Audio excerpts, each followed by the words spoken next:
Goeiemôre en weer eens baie welkom hier saam met ons by ons oordeenkingtyd. Dankie vir nog 'n week wat jy saam met my die pad stap. Ons praat van die pad van Paasfees tot en met Pinkster, né? En intussen was daar die opstanding, die hoogtepunt van Paasfees. Jesus staan uit die dood uit op. Ek het met jou gepraat oor, ek dink die disippels het met trauma gesit. En ons het hierdie moderne woord vandag wat PTSD, né, post-traumatic stress syndrome.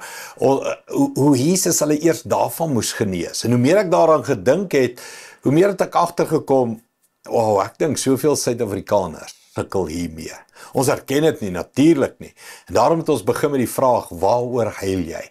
En as ek en jy eerlik is, ons is deurgoed, nee, ons het goed gesien, goed beleef, ons is in ons werksplek, ons is by ons huis met ons kinders en ons huwelike verhoudings, finansies, so kan ek aanhou, word ons gebombardeer en geslaan en ons sit met trauma. En Jesus se pad met sy disippels van Paasfees tot Pinkster was 'n genesingspad, sodat hulle reg kan wees vir die ontvang van die Heilige Gees en die werk wat hulle moet gaan doen.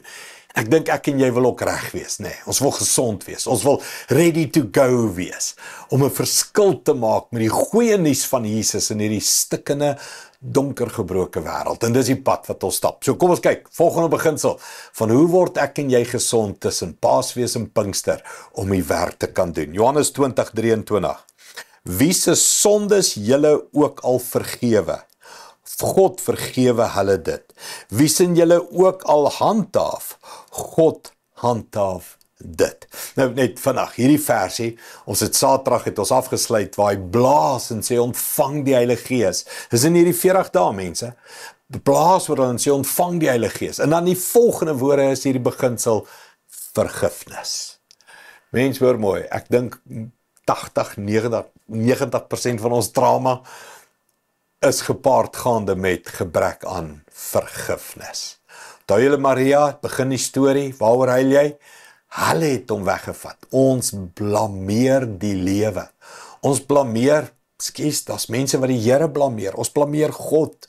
Ons blameer Jesus. Ons blameer die kerk. Ons blameer predikante. Ons blameer ons ex-man, ons ex-vrou. Ons blameer die land, die regering. Ons blameer geweld en korrupsie. Ons blameer alles en dit veroorsaak dat ek en jy nie vrykom nie, want ons dra grudges en wonde wat nooit gesond word, omdat ons altyd sê, hulle het hom gekruisig, hulle het hom weggevat, hulle het my nie gesê nie.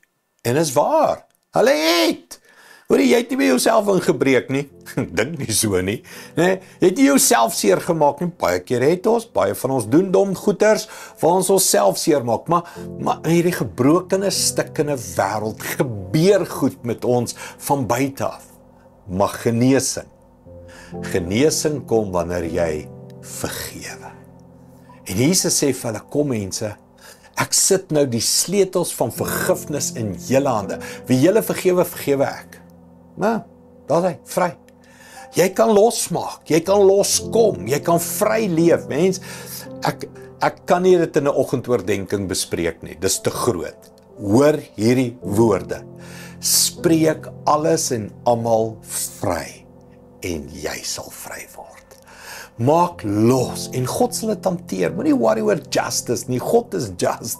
God sal kyk en sorg. Jy hoef nie wrokke te dra nie. God sal daarna kyk. Word vry vanoggend. Kom ons bid saam. Hemelse Vader, soveel mense sit met tonne bagasie van seer en pyn en soos ons kan sê, justifiable. Ja, hulle het goed aan jou gedoen. Ja, jy was onskuldig. Ja, jy het reg om seer en kwaad te wees. Maar Here, dit hou my gevange. En daarom bid ek vandag vir elke persoon op hierdie oproep, op hierdie call, op hierdie Zoom, op hierdie Facebook, waar ook al hulle kyk, op hierdie YouTube, Here, ek bid nou vir hulle, word vry. Hoe? Vergewe. Vrede vir julle en vrede vir hulle. Wat Jesus aan die kruis gesê het, Vader vergewe hulle, want hulle weet nie wat hulle doen nie. Ons sê dit nou, soos Stefanus het gesê het, Vader vergewe hulle, want hulle weet nie wat hulle doen nie. Ons almal sê dit. Dankie daarvoor. Ons word vry, ons word gesond, ons word beter. Dankie daarvoor, Here, in Jesus naam. Amen. Sterkte, liewe vriende. Ek sien jou weer môre. Trots geborg deur Evergreen Turf.